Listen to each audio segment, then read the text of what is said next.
Novel یوں مل گئے راستے، writer Humail Kazmi, episode number 19، second last. میں تنگ آ گئی ہوں تمہاری عادتوں سے احمد، کچھ تو مجھ پر رحم کھاؤ۔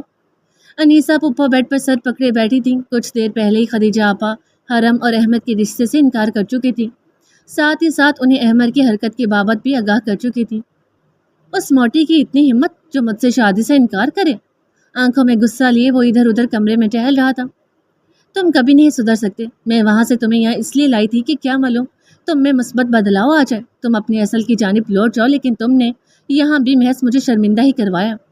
وہ خاصی رنجیدہ دکھائی دے رہی تھی۔ ان کا ہمیشہ سے اپنے میکے میں ایک دبدبہ رہا تھا جو آج انہیں کانچ کی مانند ٹوٹا ہوا محسوس ہو رہا تھا۔ ان جیسوں کی باتیں آپ ہی سنیں، میں تو ابھی کے ابھی جا کر ان کا دماغ سیٹ کرتا ہوں۔ غصے سے بھڑکتے وہ باہر نکلا۔ رخ سیدھا لاؤنج کی طرف تھا جہاں گھر کی عورتیں باتوں میں مصروف تھیں۔ آپ سمجھتی کیا ہیں خود کو؟ ہمارے سامنے اوقات ہی کیا ہے آپ لوگوں کی؟ مجھے انکار کرنے سے پہلے ایک بار غور سے اپنی بیٹی کی طرف دیکھ لیتی۔ کیا خاصیت ہے اس میں؟ کوئی خوبصورتی، کوئی خوبی، کچھ بھی تو نہیں، لیکن پھر بھی میری ماں نے آپ پر ترس کھاتے ہوئے میری شادی آپ کی بیٹی سے کروانے کا فیصلہ کیا، اور آپ بچائے ہمارا احسان منانے کے الٹا ہمیں انکار کر رہی ہیں۔ سچ کہتے ہیں لوگ، یہ مڈل کلاس لوگ بہت سیلفش ہوتے ہیں، انہیں سوائے اپنے کسی دوسرے کی کوئی پرواہ نہیں ہوتی۔ یہ لوگ پیسے کی خاطر بیٹیوں کے رشتے بدلتے رہتے ہیں۔ اس کی چلتی زبان کو گال پہ پڑتے زوردار تھپڑ نے روکا۔ خدیجہ آپا آنکھیں پھیلائے حیرت سے اپنے سامنے اپنے شوہر کے بھانجے کو دیکھ رہی تھی، جس سے ان کے مرحوم شوہر کو بہت محبت تھی۔ شوہر کے بعد انہوں نے جوانی کی قیمتی سال سسرال والوں کی خدمت میں گزار دیے، محض بیٹیوں کے اچھے مستقبل کے لیے، لیکن کچھ بے حس لوگوں کو ان کی بے ریا خدمات ہمیشہ ڈھونک اور دھوکہ ہی لگتی تھی۔ اپنی بکواس بند کرو، خبردار جو ایک اور لفظ اپنی زبان سے نکالا۔ گال پر ہاتھ رکھے اس سے خون اشام نظروں سے سامنے کھڑی رابیل نور کو دیکھا، جو اپنوں کے حق میں آواز بلند کرتی ڈٹ کھڑی تھی۔ جس عورت کے سامنے کھڑے تم اپنی نیٹ زبان سے زہر اگل رہے ہو، وہ عورت تمہارے مرحوم ماموں کی بیوہ ہے، پر یہ رشتوں کا تقدس تمہیں سمجھ نہیں آئے گا۔ یہ سب سمجھانا تمہاری ماں کا کام تھا، لیکن انہوں نے شاید پوری زندگی اپنی ذمہ داریوں سے منہ پھیرے رکھا تھا۔ اس کا رخ اب انیسہ پپھو کی طرف تھا۔ جب بیٹے ذہنی انتشار کا شکار ہوں تو دوسروں کی بیٹیوں کی زندگی خراب نہیں کرتے۔ آپ ہماری مہمان ہیں، ہم آپ کی عزت کرتے ہیں، لیکن ہمارے گھر کی بیٹیاں ہمیں ہر دوسرے انسان سے زیادہ عزیز ہیں۔ خفت سے سرخ ہوتے چہرے سمیت انہوں نے بیٹے کا بازو دبوچا اور اسے اپنے ساتھ لیے کمرے کی طرف بڑھ گئی۔ پریشان مت ہو آپا، اللہ بہترین راستہ بنانے والا ہے۔ جب ایک راستہ بند ہوتا ہے تو وہ دوسرا کوئی راہ کھول دیتا ہے۔ وہ یقین رکھنے والوں کو مایوس نہیں کرتا۔ گنما اور حرم بھی ماں کے دائیں بائیں بیٹھی انہیں حوصلہ دے رہی تھی۔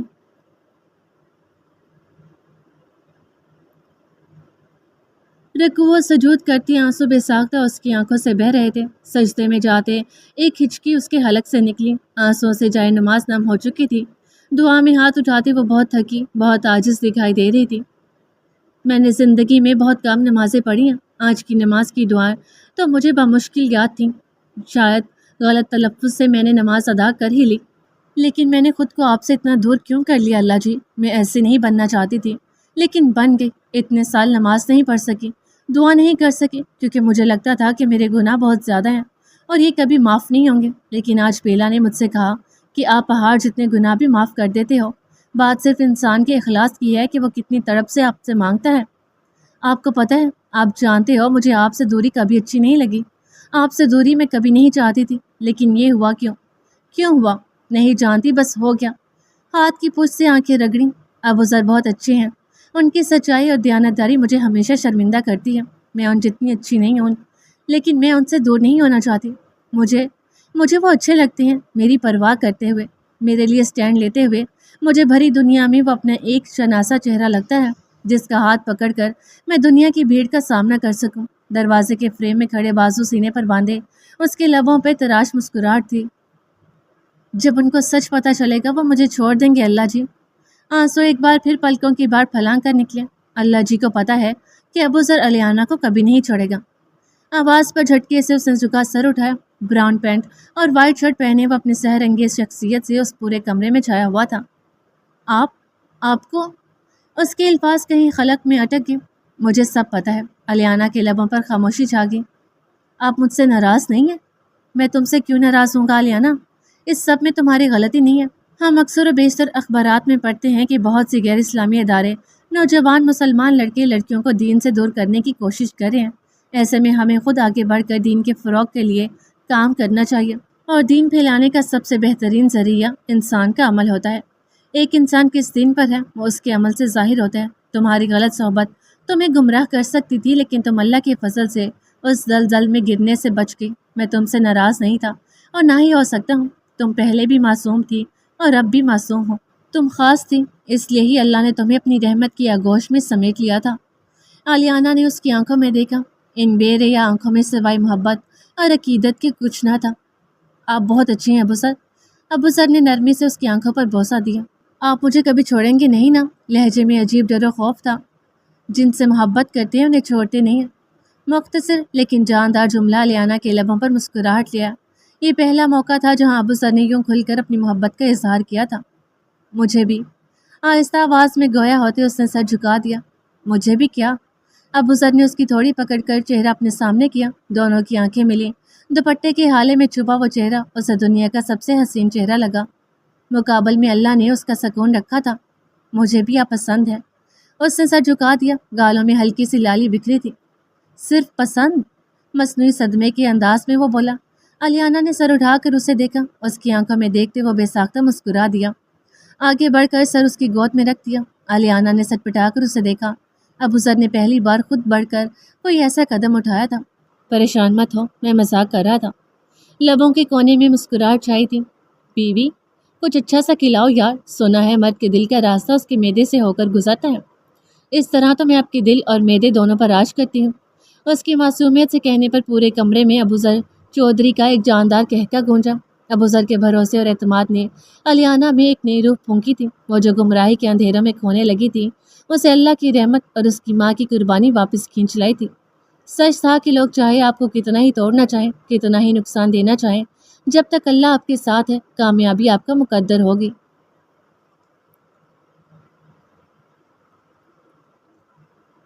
پیپر دے کر وہ کمرہ امتحان سے نکلا ہی تھا کہ بیگ میں پڑا موبائل بج اٹھا۔ سکرین پر نظر پڑتے ہی اس کے چہرے پر مسکراہٹ چھا گئی۔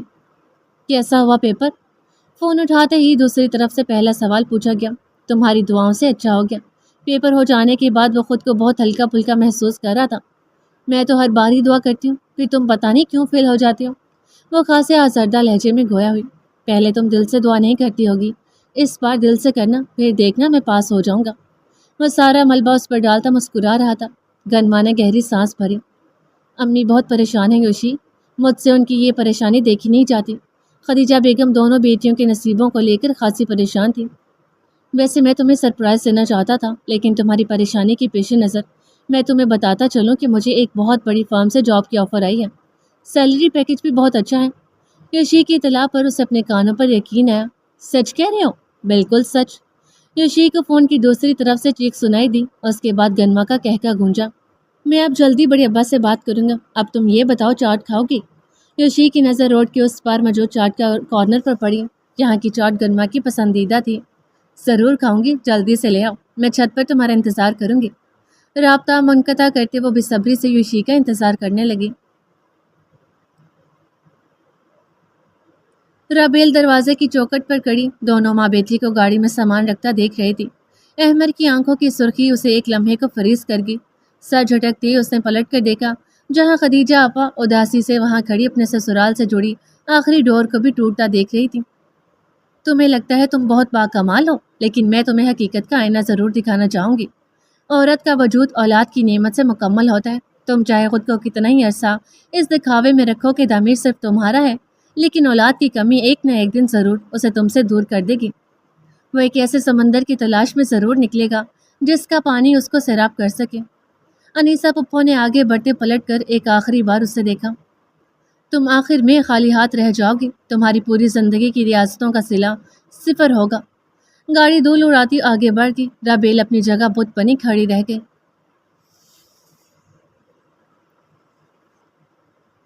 تمہیں خوش دیکھ کر مجھے دل میں سکون اترتا محسوس ہوتا ہے۔ دونوں شام کے اس پہر اپنی اپنی چھتوں پر ایک دوسرے کے سامنے کھڑے تھے۔ گنوا اپنی پسندیدہ چاٹ سے لطف اندوز ہو رہی تھی۔ سچ یوشی، بس ایک بار سارے مسئلے حل ہو جائے، سب کی زندگیوں میں سکون آ جائے گا۔ یوشی بس ٹکٹکی باندھے اسے دیکھ رہا تھا، کچھ بولو بھی۔ اس کی خاموشی پر وہ گویا ہوئی۔ تم بولتی رہو، میں سن رہا ہوں۔ گنما نے نظریں اٹھا کر اسے دیکھا، اس کی لو دیتی نگاہیں اس کو پلکیں جھپکانے پر مجبور کر گئی۔ ہاتھوں میں ہاتھ ڈالے وہ ایک دوسرے کی آنکھوں میں کھو سے گئے۔ کیا ہو رہا ہے یہ؟ گرجدار آواز پر دونوں نے پلٹ کر پیچھے دیکھا، جہاں لقمان چودھری اور ساجد مغل خونخوار نظروں سے انہیں دیکھ رہے تھے۔ دونوں کا سانس اوپر کا اوپر اور نیچے کا نیچے رہ گیا۔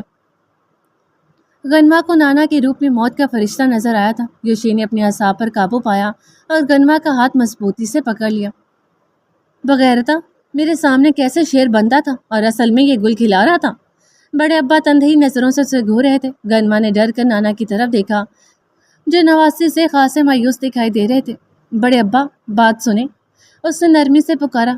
یہ کرتوت چھپاتا رہا ہے آج تک، اور میں سمجھتا رہا کہ میرا پوتا میرے ساتھ کھڑا ہے، لیکن بڑے ابا نے غصے سے یوشی کو دیکھا۔ انہیں سارا معاملہ سمجھ آ گیا تھا۔ گنما کا ہاتھ چھوڑ دے یوشی۔ ساجد مغل کی دھار پر اس کے چہرے پر سنجیدگی چھا گئی۔ ہاتھ پر پکڑ کچھ اور مضبوط ہوگی۔ میں نے یہ ہاتھ چھوڑنے کے لیے نہیں پکڑا۔ اس کے لہجے کی مضبوطی پر دونوں نے ایک دوسرے کو دیکھا۔ ان کی جوان اولاد ان کے سامنے کھڑی تھی آج۔ میں نے بھاگ کر نکاح نہیں کیا تھا، ہمارا رشتہ جوڑنے والے آپ لوگ تھے، اور ہمیں یہ سب چھپانے پر مجبور بھی آپ لوگوں نے کیا ہے۔ گنما کو اپنے دل کی دھڑکن کانوں میں محسوس ہو رہی تھی۔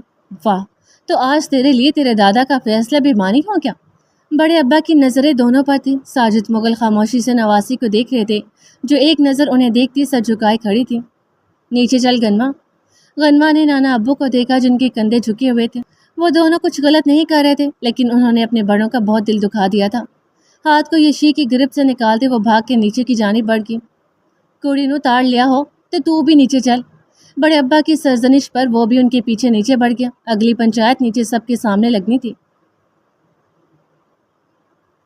آج صاف پتا کیا کرنا چاہتا ہے۔ لاؤنج میں اس وقت سب موجود تھے۔ بڑے ابا اپنی چھڑی پکڑے یوشی کو گھور رہے تھے۔ آپ جانتے ہیں میں گنما کو نہیں چھوڑ سکتا۔ سر اٹھائے وہ اپنی بات پہ قائم تھے۔ آج تک یہ سارا ڈرامہ محض میری آنکھوں میں دھول جھونکنے کے لیے رچاتا رہا ہے نا۔ میں معصوم یہی سمجھتا رہا کہ میرا پوتا میری بے عزتی کا بدلہ لے رہا ہے، لیکن وہ تو الٹا اپنی محبت کی پتنگیں بڑھا رہا تھا۔ بڑے ابا کا غصہ ساتویں آسمان پر پہنچا ہوا تھا۔ الیانا ان کے بازو پر ہاتھ رکھے انہیں شانت کرنے کی کوشش کر رہی تھی۔ نکاح بھی تو آپ نے کروایا تھا، کون سا میں نے خود بھاگ کر اس سے نکاح کیا تھا؟ وہ خود سب کے بے جا جھگڑوں سے تنگ آ گیا تھا۔ میرے سامنے زیادہ زبان چلانے کی ضرورت نہیں ہے۔ صاف بتا رہا ہوں تجھے، اس معاملے کو ختم کر اور اسے اپنے ذہن سے نکال دے۔ انہوں نے صاف اپنا حکم سنایا۔ معاملہ اب ذہن سے اتر کر دل میں جا بسا ہے۔ ابو ذر اور براق نے بے ساختہ ہنسی دبائی۔ دور فٹے منہ تیرے، ایڈا تو وحید مراد۔ میرے ساتھ زیادہ بکواس نہیں کری، میں صاف تجھے بتا چکا ہوں۔ میں بھی صاف بتا چکا ہوں، وہ میرے نکاح میں ہے اور میں کسی صورت اسے نہیں چھوڑوں گا۔ نوکری کا کچھ آسرا تھا، وہ بھی ڈٹ کھڑا ہوا۔ اگر ایسی بات ہے تو میرا آخری حکم بھی سن لے۔ اگر تو نے مغل کی نواسی کو طلاق نہ دی تو میں تجھے اس گھر اور اپنی جائیداد سے آگ کر دوں گا۔ براق نے آئیبرو اٹھا کر ان کا دبنگ انداز دیکھا۔ اس گھر کے علاوہ ہماری کون سی جائیداد ہے؟ اس نے ابو ذر کے کان میں سرگوشی کی۔ کلائمیکس میں وزن ڈالنے کے لیے ایسے ڈائلاگ بولنے پڑتے ہیں۔ براق نے سمجھتے ہوئے سر ہلایا۔ بڑے ابا اپنا حکم سناتے کمرے میں غائب ہو گئے۔ باقی تینوں یوشی کے ارد گرد جمع اس سے پکڑے جانے کا حال احوال سن رہے تھے۔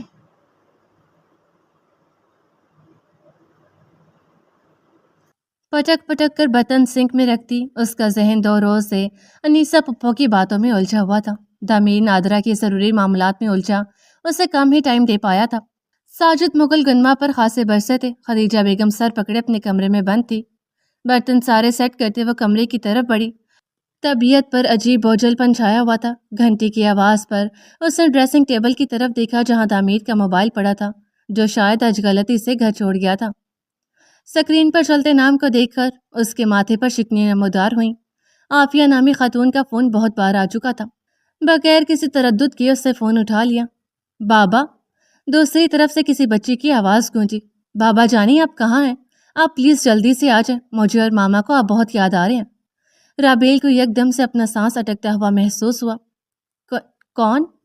بامشکل الفاظ زبان سے ادا ہوئے۔ آنٹی، آپ میرے بابا سے بات کروا دو، انہیں بتاؤ ان کی ڈول انہیں مس کر رہی ہے۔ پیچھے سے کسی نے بچی کے ہاتھ سے موبائل لے لیا۔ سوری دامیر، میں جانتی ہوں تم اس وقت بزی ہوتے ہو، بس گڑیا تنگ کر رہی تھی کہ اسے اپنے بابا سے بات کرنی ہے۔